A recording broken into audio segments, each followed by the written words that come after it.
This round is primarily around growth. So most of the 50 million we raise will go into just manufacturing aircraft and deploying them, deployed capacity, we call it. And that'll largely be in the United States. We have operations obviously in Europe as well. We love to be in the UK, and we're working hard to be in the UK actually, but primarily our growth, we expect to be doing about 2 million deliveries by the end of this year. And that, all in all likelihood, most of the bases that we've planned and contracted already are in the United States. We think there'll be about 10 million deliveries a year by the end of this year in the United States, and we'll be about 2 million of those. So that puts us in top two or three position. And that's very important. We don't want to be just the European winner. We want to be the international winner. So it's 150 aircraft is all the fleet we need, including spares, all that kind of stuff, for 2 million deliveries. And we already have them. So you think more about 27 onwards, and 27 onwards for us is about really when the real growth starts to happen. So we go from 2 million to probably 10 to 20 million, somewhere in there, deliveries. And you just 10x the number of aircraft. It's still a tiny number of aircraft. So we anticipate building 3 to 5,000 aircraft in 27.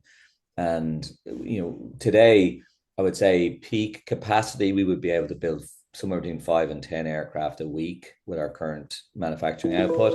Code that AI writes is far more reliable than code that people write. I'm a programmer. I've been programming my whole life, and I am writing an absolute ton of code for Manna that's not mission critical. They wouldn't let me write the mission critical stuff, but I write stuff that I wouldn't have dreamed of writing before. It would just take too long, and you'll never finish it. Just like there's not enough time in the day. With the tools we have now, it's just a joy, and it's at least 100 times more productivity, but only from that part of the team, the software part of the team, right? So everything else is business as usual, legals, regulatory, manufacturing, all of these things are still driven by brain matter and not AI. So there is definitely a tailwind on the software stack, and I posted recently, looking at our admin interface, 97% of our code now is written by AI.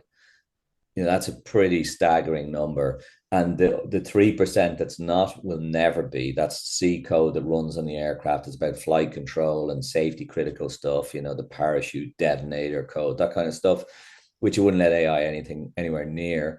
But everything else is just, you fire the AI off it goes, and you get a beautiful piece of software back.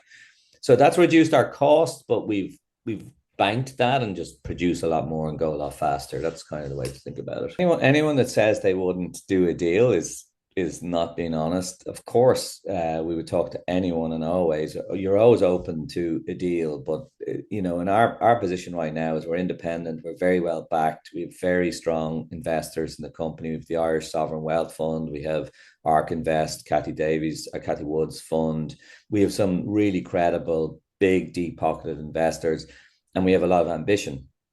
And given that we're now in a leadership position, I mean, we do more flights out of one location than anyone else in the world. Volume wise, top line, we don't, because we haven't scaled to many cities. But our operation in Dublin is by far the most complex drone delivery operation on the planet. And it's the only one that actually makes money. We're in a very strong position. And right now, we're not talking to anyone, and we're certainly not looking to sell the business. I love building. This is not my first business I've built. I love learning. I love the people side. I love building the team. My leadership team is 8 incredible people that are, just doing just as much work as I am. It's a team sport, and that's what I enjoy. So I don't look back.